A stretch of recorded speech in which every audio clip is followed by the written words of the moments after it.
Ինչ կանեիք, եթե ձեր ամենամեծ սերը դառնար ձեր սիրելի ամենասարսափելի անեծքը։ Պատկերացրեք մի տողմ, որի վրա դարեր շարունակ ծանրացած է անբացատրելի ստվեր։ Այս ընտանիքի տղամարդիկ դատապարտված են կորցնելու նրանց, ում ամենաշատն են սիրում։ Որքան ուժեղ է նրանց սերը, այնքան ավելի մոտ է ողբերգությունը։ Սա ոչ թե պատահականություն է, այլ սարսափելի օրինաչափություն, որտեղ երջանկությունը վճարվում է ամենաթանկ գնով՝ սիրելիի կյանքով։ Այս պատմության մեջ մենք կվերադառնանք հենց սկզբին, այն մութ օրվան, երբ մեկ սխալ խոսքը դարձավ դարերի դատավճիռ։ Բայց ամենակարևորը, մենք ցույց կտանք այն միակ ճանապարհը, որով կարելի է կանգնեցնել այս մղձավանջը։ Լուծումը թաքնված է ոչ թե աղոթքների, այլ մի մոռացված մասունքի և մի վաղուց լքված վայրի մեջ, որը սպասում է իրենց։ Արդյոք սերը, որը սկիզբ դրեց այս անեծքին, կարող է նաև դառնալ դրա վերջը։ Պատասխանը սպասում է ձեզ։ Սեղմեք բաժանորդագրվել հիմա և գրեք ձեր քաղաքը մեկնաբանություններում, տեսնենք, թե քանիսն ենք մենք։ Գիշերային հիվանդանոցի միջանցքը սառն էր ու անհյուրընկալ, լցված դեղերի սուր հոտով և պատերից անդրադարձող հազվադեպ քայլերի խուլ արձագանքով։ Լյումինեսցենտային լամպերի լույսը պատերին սարսափազդու ստվերներ էր գցում, կարծես հենց պատերն էի շնչում ցավ ու տագնապ։ Այս ամենի կենտրոնում, պլաստիկ աթոռին քարացած, նստած էր Լիանան, 28 տարեկան, ուժեղ կին, որի դեմքին այժմ միայն հոգնածություն ու խոցելիություն էր մնացել։ Նրա աչքերը կարմրել էին անքուն գիշերվանից, իսկ հայացքը մեխվել էր վիրահատարանի փակ դրանը, որի հետևում նրա սիրելին Արմենը պայքարում էր կյանքի համար։ Նրա ձեռքերը դողում էին, երբ փորձում էր ինչ-որ բան գրել հեռախոսով, բայց մատները չէին ենթարկվում։ Նրա կողքին նստած Արմենի հորեղբոր որդին Դավիթը փորձեց խախտել լռությունը, ցածր ձայնով հարցնելով արդյոք ջուր կուզի, բայց Լիանան առանց նրան նայելու խզված ձայնով մերժեց։ Նրա միակ ցանկությունը այստեղ լինելն էր, երբ բժիշկը դուրս գար։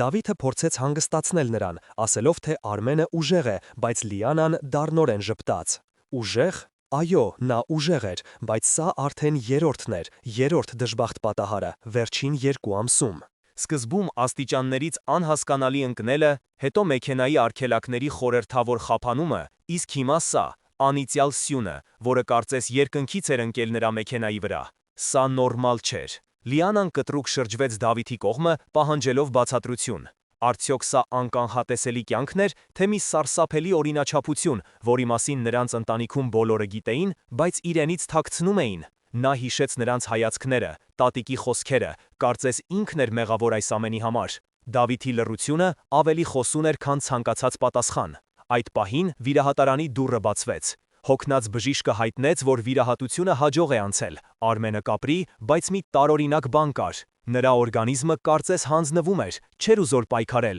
և բժիշկները ստիպված էին եղել կրկնակի չափաբաժնով դեղեր օգտագործել, որպեսզի սիրտը չկանգներ։ Բժիշկը խոստովանեց, որ իր 20 տարվա փորձի ընթացքում նման բան երբեք չէր տեսել։ Լիանայի դեմքը սպիտակեց։ Նա նայեց Դավիթին, որի դեմքին սարսափ էր, և հասկացավ, որ բժշկի խոսքերը նրա համար նորություն չէին։ Սա ճգնաժամ էր, որը դուրս էր տրամաբանության բոլոր սահմաններից։ Արդյոք սա պարզապես դժբախտությունների շարք էր, թե այն անեծքը, որի մասին շշնջում էին Արմենի ընտանիքում, իրական էր, եկել էր իր սիրելիի հետևից։ Այս մղձավանջից ընդամենը 6 ամիս առաջ ամեն ինչ այլ էր։ Լիանան, հաջողակ ճարտարապետ, նստած էր մի հարմարավետ սրճարանում, շրջապատված հին քարտեզներով։ Նա աշխատում էր հարևան եկեղեցու վերականգնման նախագծի վրա և փորձում էր գտնել տեղեկություններ մի ենթադրյալ գաղտնի անցումի մասին։ Հենց այդտեղ նրան մոտեցավ Արմենը, սրճարանի սեփականատերը, մի տղամարդ, որի աչքերում միաժամանակ և ջերմություն կար, և թաքնված թխրություն։ Նա կատակեց, թե այդ անցումը տանում էր դեպի իրենց նկուղը, և նրանց միջև անմիջապես մի կայծ առաջացավ։ Նրանց սերը ծաղկեց արագ և բուռն։ Բայց մի օր, երբ նրանք զբոսնում էին այգում, Արմենը կանգ առավ և լուրջ հայացքով ասաց, որ կա մի բան, որ Լիանան պետք է իմանա իր ընտանիքի մասին։ Նա խոսեց ստվերների, անցյալի շղթաների և մի հին անեծքի մասին, որը ըստ լեգենդի հետապնդում է իր տոհմի տղամարդկանց։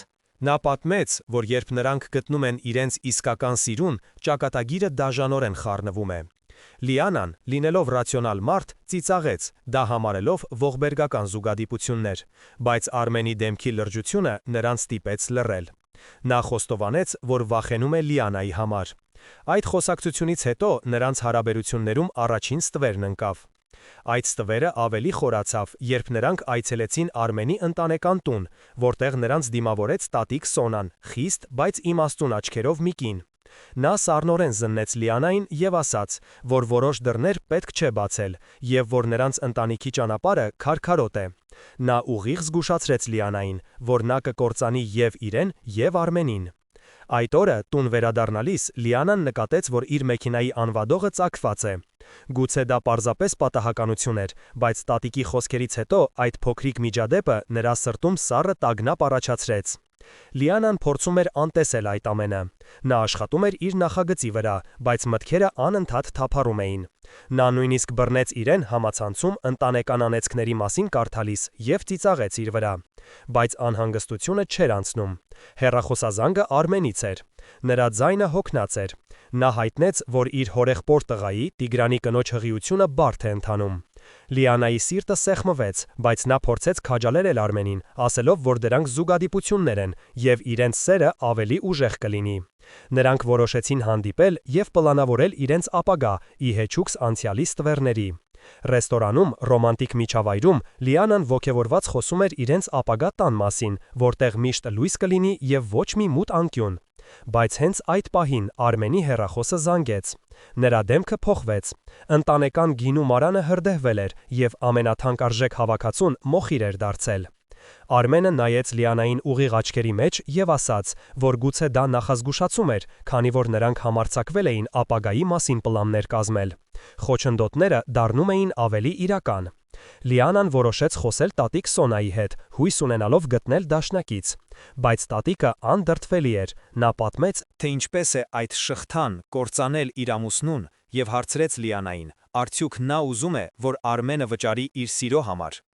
Նա պահանջեց, որ Լիանան հեռու մնա իրենց ընտանիքից։ Երբ Լիանան, ցնցված ու հուսահատ, դուրս եկավ տնից, նա իր մեքենայի դիմապակու վրա գտավ թառամած սև վարդ։ Սա այլևս զուգադիպություն չէր, սա ուղերձ էր։ Այնուամենայնիվ, նրանք որոշեցին մարտահրավեր նետել ճակատագրին։ Հենց այն օրը, երբ նրանք դուրս եկան եկեղեցուց, որտեղ պայմանավորվել էին պսակադրության օրվա մասին, Արմենը ստացավ հերթական սարսափելի լուրը։ Տիգրանի կինը կորցրել էր երեխային։ Այս հարվածը ամենացանրն էր։ Սա այլևս փող կամ գույք չէր, սա չծնված կյանք էր։ Ընտանեկան հավաքի ժամանակ մթնոլորտը սգոյ էր, և մեղադրող հայացքները ուղղված էին Լիանային։ Նույնիսկ Արմենի ձայնի մեջ կասկած էր զգացվում։ Առաջին անգամ Լիանան իսկապես վախեցավ, մտածելով, որ գուցե նրանք ճիշտ են, և ինքն է պատճառը։ Նրա ռացիոնալիզմը փշուր-փշուր եղավ։ Նա հասկացավ, որ սա պայքար է մի ուժի դեմ, որը նա չի հասկանում, բայց որի հետևանքները չափազանց իրական են։ Մի անձրևոտ երեկո, երբ Արմենը քաղաքում չէր, Լիանան, առաջնորդվելով անհասկանալի մի զգացումով, գնաց Արմենի ընտանեկան տուն։ Նա բարձրացավ փոշոտ ձեռնահարկ, որտեղ հին իրերի կույտի հետևում գտավ մի փայտե սնդուկ։ Կոտրելով ժանգոտ կողպեքը, նա սնդուկի մեջ հայտնաբերեց մի փոքրիկ, կաշվեպատ գրքույկ։ Առաջին էջին գրված էր Յարութի օրագիրը։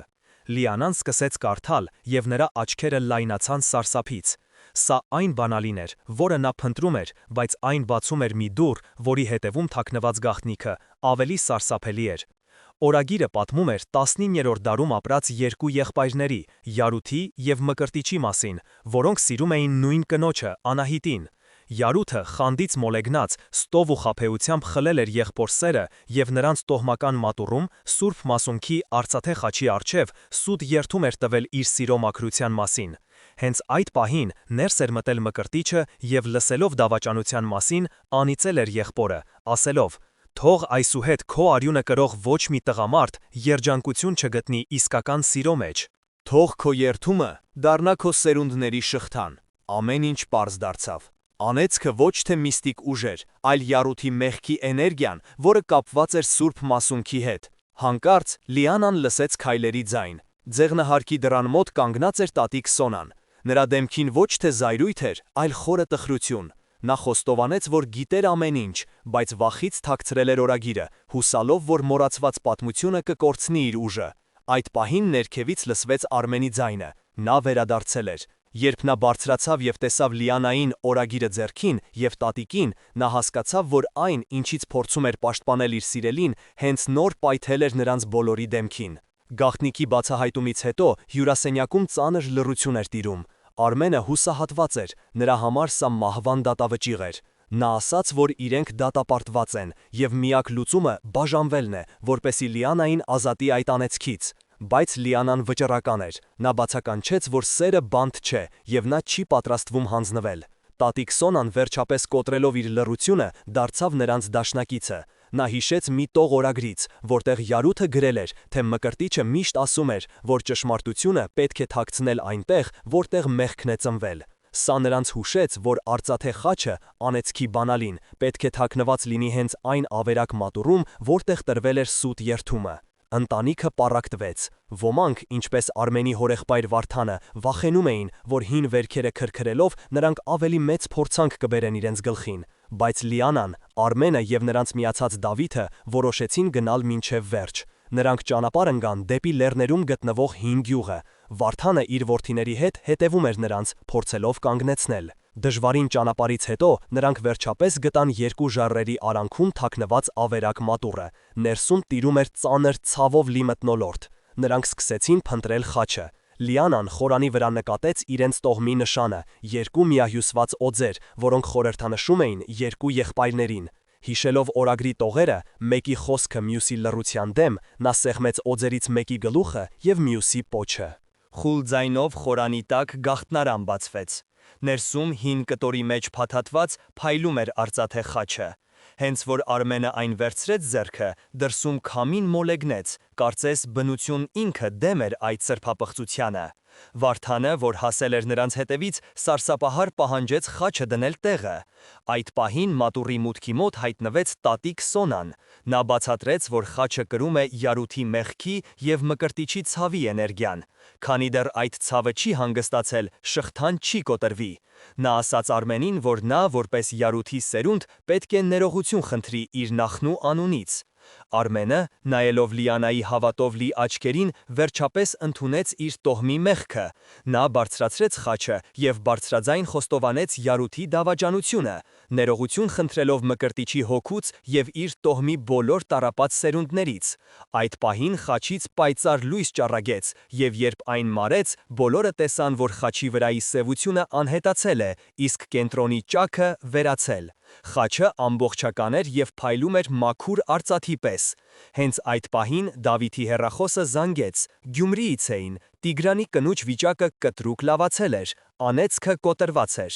Մեկ ամիս անց Արմենի ընտանեկան տան բակում մեծ խնջույք էր։ Տարիների մեջ առաջին անգամ ընտանիքը հավաքվել էր ոչ թե սգի, այլ ուրախության առիթով։ Նրանք նշում էին Լիանայի և Արմենի նշանադրությունը։ Տատիկ Սոնան կենաց ասաց, բաժակ բարձրացնելով նրանց համար, ովքեր սովորեցրին, որ անցյալից պետք չէ վախենալ, այլ պետք է այն բուժել։ Վարդանը ներողություն խնդրեց, իսկ Տիգրանի կինը շնորհակալություն հայտնեց Լիանային իրենց ապագան փրկելու համար։ Այգու խորքում Արմենը ծնկի իջավ և Լիանային ամուսնության առաջարկություն արեց։ Անցյալիս տվերները վերջնականապես ցրվել էին։ Մեկ տարի անց մատուռը վերականգնված էր, և խորանի վրա փայլում էր արծաթե խաչը։ Լիանան, որն արդեն հղի էր, և Արմենը կանգնած էին մատուռի մոտ։ Նրանց պատմությունը սովորեցրել էր, որ անցյալը իրական է և թողնում է իր շղթաները, բայց մարդիկ ուժ ունեն փոխելու դրա ազդեցությունը իրենց ապագայի վրա։ Այն, ինչը դարեր շարունակ անեծք էր, դարձավ նրանց փրկությունը, ստիպելով գտնել իրենց սիրո իրական ուժը։ Բայց արդյոք անեծքը կոտրվեց միստիտ ուժով, թե նրանք պարզապես գտան իրենց մեջ ուժ, հավատալու սիրուն և ներելու անցյալը։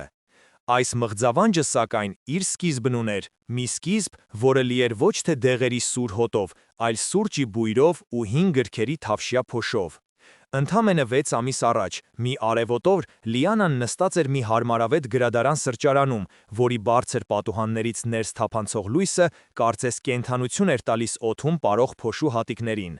Նա, որպես տաղանդավոր ճարտարապետ, կլանված ուսումնասիրում էր թաղամասի հին քարտեզները, փորձելով վերականգնել հարևան եկեղեցու պատմությունը և գտնել մի լեգենդար ստորգետնյա անցումի հետքերը։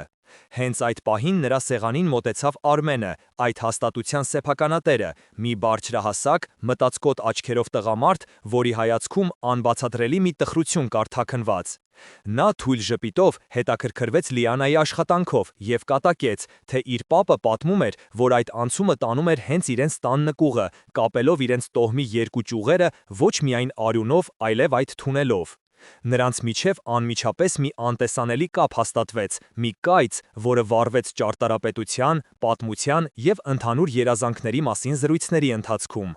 Նրանց սերը ծաղկեց արագ և բուռն, կարծես երկու հոգիներ, որոնք դարեր շարունակ իրար էին փնտրել, վերջապես գտել էին միմյանց։ Բայց այդ լուսավոր երջանկության մեջ շուտով սկսեցին թանձրանալ ստվերները։ Մի երեկո, երբ նրանք ձեռք ձեռքի տված զբոսնում էին աշնանային այգում, Արմենը հանկարծ կանգ առավ և լուրջ հայացքով նայեց Լիանային։ Նա ասաց, որ կա մի բան, որը նա պետք է իմանա իր ընտանիքի մասին, մի բան, որը պարզապես պահարանում թաքնված կմախք չէ, այլ ավելի շատ շղթա է։ Նա խոսեց մի հին պատմության, մի անեծքի մասին, որը ըստ ավանդության հետապնդում է իր տոհմի տղամարդկանց։ Նա պատմեց, թե ինչպես իր պապը կորցրեց կնոջը ծննդաբերության ժամանակ, ինչպես իր հորեղբորը առաջին սերը մահացավ ավտովթարից ընդամենը մեկ շաբաթ առաջ։ Նրա խոսքերով, իրենց ընտանիքի տղամարդկանց կարծես դատապարտված էին սիրո մեջ դժբախտ լինելու, և երբ նրանք գտնում էին իրենց իսկական սիրուն, ճակատագիրը դաժանորեն խառնվում էր, խլելով վերանց երջանկությունը։ Լիանան, իր ռացիոնալ մտածողությամբ, փորձեց դա համարել ողբերգական զուգադիպությունների շարք, բայց Արմենի աչքերում տեսած անկեղծ վախը ստիպեց նրան լռել։ Արմենը խոստովանեց, որ վախենում է ոչ թե իր, այլ Լիանայի համար։ Այդ խոսակցությունը նրանց հարաբերություններում առաջին ճաքը տվեց, մի անտեսանելի ստվեր, որը սկսեց հետապնդել նրանց։ Այդ ստվերն ավելի խորացավ, երբ նրանք այցելեցին Արմենի ընտանեկան տուն, որտեղ նրանց դիմավորեց տատիկ Սոնան, 75 տարեկան մի կին, որի խիստ դիմագծերի հետևում դարերի իմաստություն էր տաքնված։ Նա սառն հայացքով զննեց Լիանային և սառցե ձայնով ասաց Արմենին. «Ուրեմն սա է այն աղջիկը, որի համար որոշել ես մարտահրավեր նետել ճակատագրին, թոռնիկս»։ Այնուհետև, դառնալով Լիանային, նա զգուշացրեց. «Աղջիկս, որոշ դռներ պետք չէ բացել։ Մեր ընտանիքի ճանապարհը քարքարոտ է, դու կցավեցնես ոտքերդ, և նրան էլ քեզ հետ կքաշես փոսը»։ Նրա խոսքերը պարզապես տարեց կնուջ նախապաշարմունք չէին, դրանք խորը, արմատացած համոզմունքի արձագանքն էին, որը սառը քամու պես փչեց սենյակում։ Այդ օրը, երբ Լիանան ծանր տպավորությունների տակ վերադարձավ տուն, նկատեց, որ իր մեքենայի անվադողը ծակված է։ Գուցե դա պարզապես պատահականություն էր, բայց տատիկ Սոնայի խոսքերից և Արմենի տագնապալի պատմությունից հետո այդ փոքրիկ միջադեպը նրա սրտում սառը, անբացատրելի սարսափի առաջին սերմը ցանեց։ Այդ սերմը, սակայն, չորացավ ու անհետացավ Լիանայի վճռականության հողում։ Նա որոշել էր պայքարել, նա չէր պատրաստվում թույլ տալ հին ստվերները, նախապաշարմունքներն ու տարօրինակ զուգադիպությունները կառավարեն իր և Արմենի կյանքը։ Գիշերները, երբ նա պետք է աշխատեր եկեղեցու վերականգնման իր նախագծի վրա, նրա մտքերն անընդհատ թափառում էին։ Նա բռնեց իրեն համացանցի որոնողական համակարգում ընտանեկան անեծքներ և սերնդեսերունդ փոխանցվող դժբախտություններ արտահայտելիս, և դառնորեն ծիծաղեց իր վրա։ Հասանք, ճարտարապետ Լիանա Սարգսյանը սնահավատության մասին է կարդում։ Աբսուրդ, մտածեց նա, փորձելով տրամաբանությամբ խեղդել իր ներսում աճող անհանգստությունը։ Նա փորձում էր իրավիճակը լուծել սովորական եղանակներով, սիրով և ռացիոնալ մտքով։ Հենց այդ պահին զանգեց Արմենը, և նրա հոգնած ձայնը Լիանայի սրտում նորից արթնացրեց տագնապը։ Արմենը հայտնեց, որ իր հորեղբոր տղայի, Տիգրանի կինը, որն ապրում էր Գյումրիում, հղիության հետ կապված լուրջ խնդիրներ ունի։ Յուրաքանչյուր նոր վատ լուր կարծես ևս մեկ օղակ էր ավելացնում այն անտեսանելի շղթային, որի գոյությանը Լիանան հրաժարվում էր հավատալ։ Նա վճռականորեն ասաց Արմենին. «Ոչ մի բայց, ես քեզ սիրում եմ, և ես չեմ պատրաստվում թույլ տալ, որ հին ստվերները կառավարեն մեր կյանքը։ Եկ, վաղը հանդիպենք և պլանավորենք մեր ապագան, ոչ թե անցյալը»։ Նա ուզում էր ապացուցել, որ իրենց սերն ավելի ուժեղ է, քան ցանկացած մռայլ պատմություն։ Հաջորդ երեկո, ռոմանտիկ մթնոլորտում, Լիանան ոգևորված նկարագրում էր իրենց ապագա տան նախագիծը, մեծ պատուհաններով, որպեսզի արևի լույսը միշտ ներս լցվի, և ոչ մի մուծ անկյուն, ոչ մի ստվեր չմնա։ Նա ցանկանում էր կառուցել մի աշխարհ, որտեղ անցյալի մղձավանջները տեղ չէին ունենա։ Արմենը ժպտում էր, բայց նրա աչքերում դեռ տխրություն կար, կարծես նա արդեն գիտեր, որ այդ լույսից փախչելն անհնար է։ Եվ կարծես ճակատագիրը լսել էր նրանց զրույցը։ Հենց այդ պահին Արմենի հեռախոսը զանգեց, և նրա դեմքը քարացավ։ Նրանց ընտանեկան գինու մառանը, որտեղ պահվում էր տոհմի ամենաթանկարժեք գինիների հավաքածուն, հրդեհվել էր։ Ամեն ինչ մոխիր էր դարձել։ Սա այլևս ծակված անվադող չէր, սա լուրջ ֆինանսական և էմոցիոնալ հարված էր, մի նոր, ավելի սպառնալից խոչընդոտ նրանց ճանապարհին։ Գուցե դա նախազգուշացում է, դատարկ ձայնով ասաց Արմենը։ Մենք համարձակվեցինք խոսել ապագայի մասին, և ահա, անցյալը այրվում է։ Լարվածությունն աճում էր, և Լիանայի վճռականությունը սկսում էր տատանվել։ Նա որոշեց, որ պետք է խոսի տատիկ Սոնայի հետ, հասկանա այս ամենի արմատը։ Նա գնաց այն տուն, որտեղից, ինչպես իրեն էր թվում, սկիզբ էին առնում բոլոր ստվերները։ Սոնան նստած էր իր բազկաթոռին, ձեռքին հին մաշված տերողորմյա։ Նա հանգիստ էր, բայց նրա հայացքը սուր էր, ինչպես դաշույնը։ Լիանան խոսեց իր սիրո մասին, իր պայքարելու պատրաստակամության մասին, բայց տատիկի պատասխանը սառը ցնցուղի պես էր։ Պայքարել? Ինչի դեմ? Ճակատագրի դեմ? Հարցրեց նա իր սառը աչքերը հառելով Լիանային։ Իմ ամուսինն էլ փորձեց պայքարել, բայց մի ուրախության դիմաց մենք միշտ վճարում ենք մի ողբերգությամբ։ Սա է մեր օրենքը։ Դու ուզում ես, որ Արմենը վճարի քո սիրո համար։ Նա Լիանայի առջև դրեց մի սարսափելի ընտրություն՝ կամ հեռանալ, կամ դառնալ իր սիրելի կործանման պատճառը։ Երբ Լիանան, ցնցված և անօգնական, դուրս եկավ տնից, նրա մեքենայի դիմապակու վրա դրված էր թառամած սև վարդ։ Սա այլևս զուգադիպություն չէր կարող լինել։ Սա ուղերձ էր, մի նշան, որը հաստատում էր, որ նա մտել է մի խաղի մեջ, որի կանոնները ինքը չէր գրել, և որի խաղադրույքը անհամեմատ ավելի բարձր էր, քան նա կարող էր պատկերացնել։ Այդ ուղերձը Լիանային չվախեցրեց, այլ զայրացրեց, նրա մեջ արթնացավ պայքարողի ոգին։ Նա և Արմենը որոշեցին, որ չեն հանձնվի։ Նրանք որոշեցին ամուսնանալ, որպես բացահայտ մարտահարևեր այն անտեսանելի ուժին, որը փորձում էր կործանել իրենց սերը։ Նրանք կարծում էին, թե իրենց միասնական կամքը բավական կլինի ցանկացած փոթորիկ դիմակայելու համար։ Այդ օրը, երբ նրանք դուրս եկան փոքրիկ եկեղեցու բակից, որտեղ պայմանավորվել էին իրենց պսակադրության օրվա մասին, նրանց դեմքերին երջանկություն էր, որի տակ, սակայն, լարվածությունն էր թաքնված։ Տեսնում ես, ասաց Լիանան, փորձելով համոզել ոչ այնքան Արմենին, որքան ինքը իրեն։ Ոչինչ էլ չպատահեց, մենք որոշում կայացրինք, և երկինքը գլխներիս չփլվեց։ Արմենը համբուրեց նրա ճակատը, բայց նրա հայացքում հույսից շատ աղոթք կար, և կարծես թե այդ աղոթքը չլսվեց։ Հենց այդ պահին Արմենի հեռախոսը զանգեց, և զանգը Գյումրիից էր։ Լիանան տեսավ, թե ինչպես է Արմենի դեմքը քարանում, ինչպես է գույնը փախչում նրա այտերից։ Նա լուռ հեռախոսը փոխանցեց Լիանային, և մյուս կողմից լսվող հիստերիկ ձայնը հայտնեց մի լուր, որը սառցե դաշույնի պես խրվեց Լիանայի սիրտը։ Տիգրանի կինը կորցրել էր երեխային։ Վիժում։ Այս լուրը ավելի ծանր էր, քան նախորդները։ Սա այլևս փող կամ գույք չէր, սա չծնված կյանք էր, մի ողբերգություն, որը անմիջականորեն կապվում էր իրենց որոշման հետ։ Խնդիրը դարձավ անհամեմատ ավելի լուրջ, ավելի անձնական, ավելի սարսափելի։ Այդ երեկո Արմենի ընտանեկան տանը տիրում էր սուգ։ Օդը թանձրացել էր չասված մեղադրանքներից։ Ոչ ոք բարձր չէր խոսում, բայց լռությունը ճնշում էր։ Բոլորի հայացքները, կարծես համաձայնեցված, ուղղված էին Լիանային և Արմենին։ Տատիկ Սոնան, սևազգեստ, նստած էր անկյունում, և նրա դեմքն անթափանց էր, ինչպես հին քարը։ Դավիթը մոտեցավ Արմենին և խուլ ձայնով ասաց. «Սա արդեն չափն անցնում է, Արմեն։ Դուք հայտարարեցիք ձեր ամուսնության մասին, և Տիգրանը կորցրեց իր երեխային։ Դու չես տեսնում կապը»։ Արմենը զայրացած լռեցրեց նրան, բայց Տիգրանի հայրը, դառնությամբ լի ձայնով, միջամտեց. «Ո՞վ է մեղավոր, թղես, մեր նախնի՞նը, թե նրանք, ովքեր արթնացնում են հին ցավը, այս աղջկա հայտնվելուց հետո մեր գլխին միայն փորձանք է գալիս»։ Լիանան կանգնած էր սենյակի կենտրոնում, մենակ և մեկուսացված, զգալով իրեն վհուկի պես, որին մեղադրում են բոլոր մահացու մեղքերի մեջ։ Նրա ռացիոնալիզմը, նրա ողջամտությունը փշուր-փշուր եղավ այդ հայացքների տակ։ Առաջին անգամ նա իսկապես վախեցավ, ոչ թե անհասկանալի ուժից, այլ այն մտքից, որ գուցե նրանք ճիշտ են, գուցե ինքն է պատճառը։ Այս ողբերգությունը առաջին լուրջ հետևանքն էր, որը սպառնում էր քանդել ոչ միայն նրանց ապագան, այլև հենց իրենց սերը։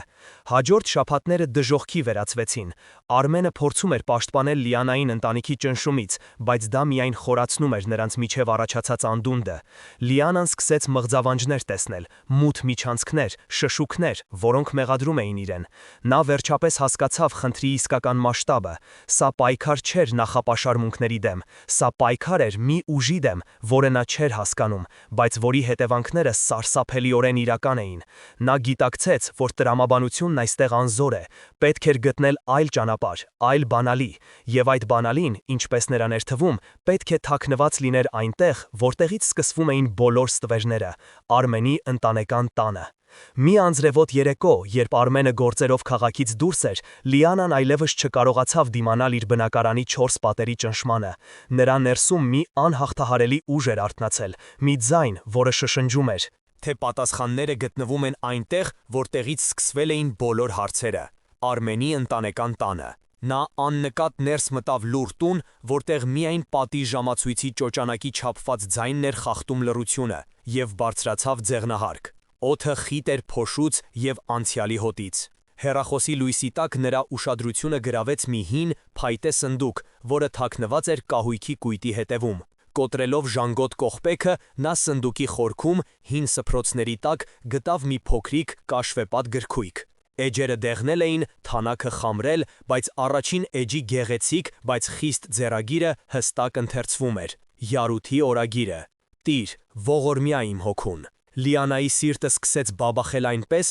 կարծես ուզում էր դուրս թռչել կրծքավանդակից։ Նա նստեց փոշոտ հատակին եւ սկսեց կարդալ։ Յուրաքանչյուր նախադասություն մի նոր շերտ էր բացում այն սարսափելի գաղտնիքի վրայից, որը դարեր շարունակ թունավորել էր Արմենի տոհմը։ Օրագիրը պատմում էր 19-րդ դարի սկզբում ապրած երկու եղբայրների՝ Յարութի եւ Մկրտիչի մասին, որոնք անսահման սիրում էին նույն կնոջը՝ գեղեցկուհի Անահիտին։ Բայց Անահիտի սիրտը պատկանում էր Մկրտիչին։ Յարութը, խանդից կուրացած, սուտ լուրեր էր տարածել եղբոր մասին, կոտրել էր Անահիտի սիրտը եւ խաբեությամբ նվաճել նրա համաձայնությունը։ Ամեն ինչի գագաթնակետը եղել էր նրանց տոհմական մատուռում։ Այնտեղ, իրենց նախնիների սուրբ մասունքի, արծաթե խաչի առջև, Յարութը սուտ երդում էր տվել, թե իր սերը մաքուր է, եւ ինքը երբեք չի դավաճանել եղբոր վստահությունը։ Հենց այդ պահին մատուռի դուռը բացվել էր, եւ ներս էր մտել Մկրտիչը։ Նա լսել էր ամեն ինչ։ Լիանայի շունչը կտրվեց։ Նա հասկացավ, որ սա է այն հին խախտված երդումը։ Օրագրում Յարութը ցավով նկարագրում էր եղբոր աչքերում տեսած անսահման ցավը։ Մկրտիչը չէր բղավել, չէր հայհոյել, նա պարզապես նայել էր եղբորը, հետո խաչին եւ խուլ ձայնով ասել. «Դու մեր տոհմի սրբության վրա սուտ երդվեցիր, դու գողացար իմ սերը ստով, թող այսուհետ քո արյունը կրող ոչ մի տղամարդ երջանակություն չգտնի իսկական սիրո մեջ, թող ամեն անգամ, երբ նրանցից մեկը իր սիրտը տա մեկին, այս խաչը հիշեցնի քո դավաճանության մասին, բերելով ողբ ու դժբախտություն։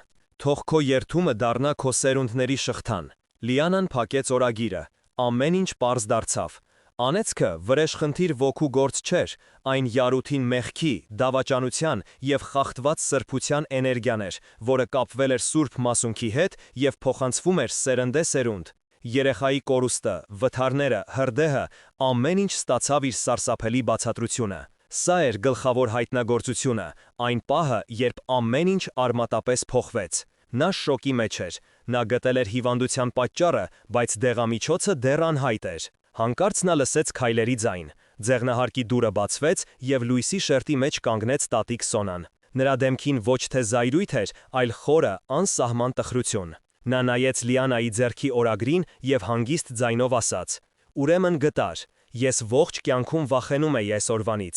եւ միևնույն ժամանակ սպասում էի դրան»։ Լիանան ոտքի կանգնեց հարցնելով. «Դուք գիտեիք»։ Տատիկի պատասխանը հաստատական էր։ Այդ պահին ներքևից լսվեց Արմենի ձայնը, նա վերադարձել էր։ Լարվածությունը հասավ գագաթնակետին։ Երբ Արմենը բարձրացավ եւ տեսավ Լիանային օրագիրը ձեռքին եւ տատիկին, նրա դեմքին արտացոլվեց հասկացողություն եւ սարսափ։ Նա հասկացավ, որ այն, ինչից փորձում էր պաշտպանել Լիանային, հենց նոր պայթել էր նրանց բոլորի դեմքին, բացահայտելով մի ճշմարտություն, որն ավելի սարսափելի էր, քան ցանկացած անեծք։ Ձեղնահարկի խիտ օդը կարծես սառեց, երեքի հայացքները խաչվեցին, ստեղծելով լարվածության մի եռանկյունի, որտեղ ամեն անկյունում ցավեր, վախ և դարերի գաղտնիքի ծանրությունը։ Արմենի համար այս բացահայտումը ոչ թե հանելուկի լուծում էր, այլ մահվան դատավճռի վերջնական հաստատում։ Նրա ուսերը կախվեցին, հայացքը դատարկվեց, կարծես նրա ներսում մի լար կտրվեց։ Ուրեմն ճիշտ էր, դատարկ ձայնով ասաց նա,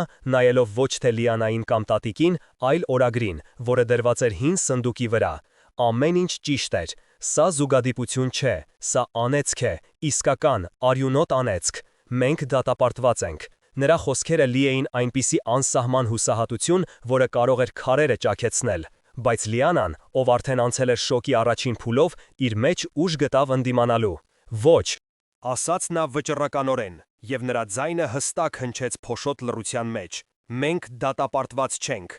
Հիմա, երբ գիտենք պատճառը, կարող ենք գտնել լուծումը։ Սա դավաճանության պատմություն է, ոչ թե մոգության։ Պետք է քավել յարութի մեղքը։ Այս պահին բոլորի հարաբերությունները արմատապես վերագնահատվեցին։ Տատիկ Սոնան, ով մինչ այդ խիստ ու անհասանելի պահապան էր թվում, հանկարծ դարձավ խոցելի։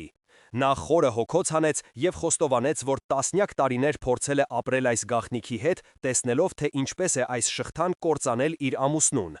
Նա խոստովանեց, որ վախից է թաքցրել օրագիրը, հուսալով, որ եթե մոռանան պատմությունը, այն կկորցնի իր ուժը։ Նա սխալվել էր։ Այս խոստովանությամբ նա այլևս խոչընդոտ չէր, այլ դարձավ Լիանայի տատանվող, բայց կարևոր դաշնակիցը։ Արմենը, սակայն, չէր կիսում նրանց հույսը։ Նա կանգնեց և հուսահատ ձայնով հարցրեց. «Ինչ լուծում, Լիանա, գնանք մատուռ, մոմ վառենք։ Դա չի վերադարձնի Տիգրանի երեխային։ Միակ լուծումը այն է, որ մենք բաժանվենք։ Ես քեզ ազատում եմ այս անեծքից»։ Լիանայի աչքերում արցունքներ հայտնվեցին, բայց դրանք ոչ թե թուլության, այլ զայրույթի և սիրո արցունքներին։ «Ազատո՞վ ես», բացականչեց նա։ «Սերը բանտ չէ, որ դու ինձ ազատես։ Ես քեզ չեմ թողնի։ Եթե դու հանձնվես, ապա յարութի մեղքը կհաղթի»։ Նրանց սերը ենթարկվում էր իր ամենամեծ փորձությանը։ Հաջորդ օրը լուրը տարածվեց ընտանիքում, պառակտելով այն երկու մասի։ Ոմանք, ինչպես Տիգրանի հայրը, պնդում էին, որ պետք է հնազանդվել ճակատագրին, և որ Արմենը պետք է հրաժարվի Լիանայից, ում տեսնում էին որպես բոլոր դժբախտությունների կատալիզատոր։ Նրանք դարձան Լիանայի բացահայտ թշնամիները։ Մյուսները, սակայն, հույս տեսան բացահայտման մեջ։ Լիանան հասկացավ, որ պետք է գործողությունների պլան մշակի։ Նա դարձավ այս պայքարի առաջնորդը։ Օրագրում գրված է, որ երդումը տրվել է Սուրբ Մասունքի, արծաթե խաչի վրա, ասաց նա, դիմելով Սոնային և Արմենին։ Անեծքը կապված է այդ խաչի հետ, մենք պետք է գտնեն այն։ Տատիկ Սոնան հայտնեց, որ խաչը վաղուց կորել է, ասում են Մկրտիչն է այն վերցրել և թաքցրել։ Հենց այդտեղ տատիկը հիշեց օրագրի մի տող, որին երբեք ուշադրություն չէր դարձրել։ Մկրտիչը միշտ ասում էր, որ ճշմարտությունը պետք է թաքցնել այնտեղ, որտեղ մեղքն է ծնվել, որպեսզի մեկը մյուսին հավասարակշռի։ Լիանայի աչքերը փայլեցին։ Դա նշանակում է, որ խաչը թաքնված է հենց մատուռում, բացականչեց նա, այնտեղ, որտեղ տրվել է սուտ երդումը։ Սա նրանց գործողությունների պլանն էր՝ գտնել ավերված մատուռը, փնտրել խաչը և ինչ-որ կերպ քավել հին մեղքը։ Երբ նրանք պատրաստվում էին ճանապարհ ընկնել, նրանց մոտեցավ Դավիթը։ «Ես չեմ հավատում, որ սա կօգնի», ասաց նա, «բայց ես նաև չեմ ուզում ապրել այս վախի մեջ։ Ես ձեզ հետ եմ գալիս»։ Նրանք ձեռք բերեցին ևս մեկ դաշնակից, բայց երբ դուրս եկան տնից, Լիանան նկատեց, որ իրենց հետևում է մի մեքենա։ Ընտանիքի մյուս ճյուղը պատրաստ չէր թույլ տալ նրանց անհանգստացնել հին ոգիներին։ Հակամարտությունը պատրաստվում էր դուրս գալ ընտանեկան պատերից և վերածվել բացահայտ դիմակայության։ Լիանայի ամենագնացը համառորեն կառչում էր նեղ քարքարոտ ճանապարհից, որը օձի պես գալարվում էր դեպի լեռների սիրտը։ Բնությունը վայրի էր ու վեհ, բայց նրա գեղեցկության մեջ թաքնված էր սպառնալիք, կարծես հենց լեռներն էին դեմ նրանց առաքելությանը։ Մեքենայում լարված լռություն էր տիրում։ Արմենը, որի հայացքում դեռ կասկած կար, կենտրոնացած վարում էր, իսկ Լիանան ուսումնասիրում էր տատիկ Սոնայի տված հին քարտեզը։ Նա այլևս չէր փորձում տրամաբանական բացատրություններ գտնել։ Նա ընդունել էր իրավիճակի միստիկ բնույթը և որոշել էր գործել դրա կանոններով։ Նրա հավատը իրենց սիրո նկատմամբ վերածվել էր հավատի, որ նրանք կարող են փոխել ճակատագիրը։ Հետևի հայելու մեջ անընդհատ երևում էր մեկ այլ մեքենա, նրանց հորեղբոր, Վարդանի մեքենան, որը համառորեն հետևում էր նրանց։ Նրանք ուզում են վախեցնել մեզ, կանգնեցնել, ասաց Լիանա ավելի շատ ինքն իրեն համոզելով, բայց մենք չենք կանգնի։ Երբ ճանապարհը վերջացավ եւ առջևում մնաց միայն քարքարոտ արահետ, նրանք դուրս եկան մեքենայից։ Հետևից եկող մեքենայից դուրս եկան Վարդանը եւ նրա երկու որդիները։ Արմեն, կանգ առ, գոռաց Վարդանը հեռվից, մի արա այդ հիմարությունը, դուք չգիտեք, թե ինչ եք անում։ Սա ուղղակի հակամարտություն էր։ Ընտանիքի պահպանողական թևի բացահայտ դիմադրությունը։ Հորեղբայր, մենք պետք է սա անենք, պատասխանեց Արմենը, սա մեր միակ շանսն է։ Բայց Վարդանը պնդում էր, որ նրանք կարթնացնեն այն, ինչը քնած է, եւ ավելի մեծ փորձանք կբերեն բոլորի գլխին։ Այդ պահին Լիանան, ցուցադրելով անսպասելի ուժ, վճռականորեն դիմեց Վարդանին։ Մենք ոչինչ չենք արթնացնում, մենք փորձում ենք բուժել հին վերքը, եթե վախենանք, ապա այն հավերժ կմնա մեզ հետ։ Նրա խոսքերը ստիպեցին Վարդանին լռել։ Երկար ու դժվարին վերելքից հետո, երբ նրանց ուժերը գրեթե սպառվել էին, նրանք վերջապես տեսան այն։ Երկու հսկա ժայռերի արանքում թաքնված էին հին մատուռի ավերակները։ Տանիքը փլված էր, պատերը մամռակալած, բայց այն դեռ կանգուն էր, ինչպես իրենց տոհմի տառապանքի լուռ վկան։ Ներսում տիրում էր խորհրդավոր լռություն, օդը խոնավ էր եւ հողի հոտ էր գալիս։ Նրանք սկսեցին զննել ամեն ինչ, փնտրելով թաքստոց կամ գաղտնի նշան։ Ճշմարտությունը պետք է թաքցնել այնտեղ, որտեղ մեղքն է ծնվել, հիշեցրեց Դավիթը։ Ուրեմն այն պետք է լինի խորանի մեջ կամ դրա տակ։ Բայց խորանը հսկայական ամբողջական քար էր, որը տեղաշարժելն անհնար էր։ Հույսերը սկսում էին սպառվել, երբ Լիանան խորանի վրայի փորագրությունների մեջ նկատեց մի բան, որը տեղին չէր՝ երկու միահյուսված օձերի պատկեր։ Արմենը բացատրեց, որ դա իրենց տոհմի հին նշանն է՝ երկու եղբայրներ՝ Յարութ եւ Մկրտիչ։ Լիանան փորձեց սեղմել փորագրությունը, բայց ոչինչ տեղի չունեցավ։ Արդեն մութն ընկնում էր, եւ նրանց առաքելությունը կարծես թե ձախողվում էր։ Հենց այդ պահին դրսից ձայներ լսվեցին։ Վարդանը եւ նրա որդիները հասել էին մատուռ։ Բավական է, ասաց Վարդանը ներս մտնելով, դուք բավական խաղացիք, հիմա վերադառնում ենք տուն։ Այդ պահին Լիանան մի բան հիշեց օրագրից։ Յարութը սուտ երդվեց, իսկ Մկրտիչը լռեց, մեկի խոսքը մյուսի լռության դեմ։ Նա նորից մոտեցավ խորանին։ Նա միաժամանակ սեղմեց մի օձի գլուխը, Յարութին խորհրդանշող, եւ մյուսի պոչը Մկրտիչի լռությունը։ Խորանի տակից խուլ ձայն լսվեց։ Քարե սալաքարերից մեկը դանդաղ սկսեց տեղաշարժվել, բացելով մութ անցք։ Բոլորը սարսափով նայում էին բացված գաղտնարանին, որի խորքում հին կտորի մեջ փաթաթված ինչ-որ բան թույլ փայլում էր։ Մթնոլորտը լցվեց գերբնական լարվածությամբ։ Բոլորի հայացքները գանված էին խորանի տակ բացված մութ անցքին։ Վարդանը եւ նրա որդիները քարացել էին տեղում, ապշած եւ վախեցած։ Արմենը դանդաղ ծնկի իջավ եւ ձեռքը մեկնեց դեպի գաղտնարանը։ Նրա մատները դիպչեցին սառը մետաղին։ Նա զգուշորեն դուրս բերեց առարկան։ Դա արծաթե խաչ էր, մեծ, հմտորեն պատրաստված, բայց ժամանակի ընթացքում սևացած։ Կենտրոնում փոքրիկ ճաք կար, կարծես այն հարվածի էր ենթարկվել։ Հենց որ Արմենը խաչը պահեց ձեռքում, մատուռում տարօրինակ զգացողություն տարածվեց։ Օդը կարծես թանձրացավ, իսկ դրսում քամին ուժ գնացավ, վերածվելով մարդկային ողբի։ Այն սառն է, շշնջաց Արմենը, բայց միևնույն ժամանակ կարծես այրում է ձեռքս։ Վարդանը վախից դողալով պահանջեց դնել խաչը տեղը եւ հեռանալ։ Սա բախման գագաթնակետն էր, վախի եւ հույսի ուղղակի բախումը։ Հանկարծ մատուռի մուտքի մոտ հայտնվեց տատիկ Սոնան։ Նա դժվարությամբ, բայց վճռականորեն հասել էր այստեղ։ Ես գիտեի, որ դուք կգտնեք այն, ասաց նա, եւ գիտեի, որ ես պետք է այստեղ լինեմ։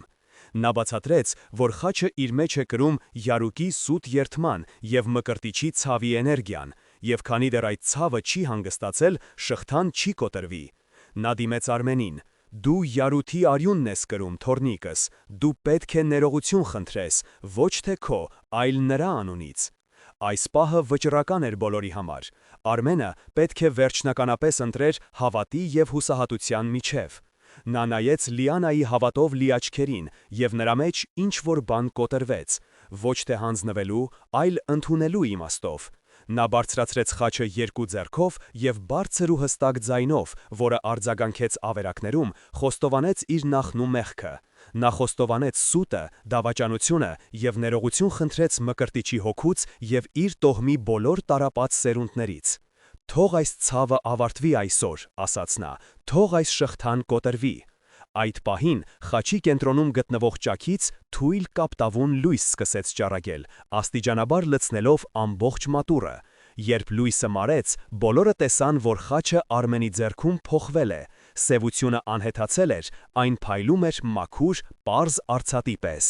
Իսկ կենտրոնի ճաքը անհետացել էր, խաչը ամբողջական էր։ Հենց այդ պահին լսվեց Դավիթի հեռախոսի զանգը։ Գյումրիից էին։ Տիգրանի կնոջ վիճակը կտրուկ լավացել էր։ Նա վտանգից դուրս էր։ Այդ լուրը փոխեց ամեն ինչ։ Վարդանի դեմքից վախը փոխարինվեց զարմանքով և հարգանքով։ Նա մոտեցավ Արմենին և ներողություն խնդրեց իր վախկոտության համար։ Ընտանիքը, որը պառակտված էր վախից, սկսեց միավորվել ներման շուրջ։ Արմենը խաչը դրեց խորանի վրա, բոլորի տեսադաշտում, ոչ թե թաքցնելով, այլ դնելով լույսի տակ, որպես նոր, առանց գաղտնիքների սկզբի խորհրդանիշ։ Մեկ ամիս անց Արմենի ընտանեկան տան բակում մեծ խնջույք էր։ Տարիների մեջ առաջին անգամ ընտանիքը հավաքվել էր ոչ թե սգի, այլ ուրախության առիթով։ Լիանան և Արմենը նշում էին իրենց նշանադրությունը։ Տատիկ Սոնան, ում դեմքը փափկել էր, կենաց ասած բաժակ բարձրացնելով նրանց համար, ովքեր սովորեցրին, որ անցյալից պետք չէ փախչել, այլ պետք է այն բուժել։ Այգու խորքում Արմենը ծնկի իջավ և Լիանային ամուսնության առաջարկություն արեց։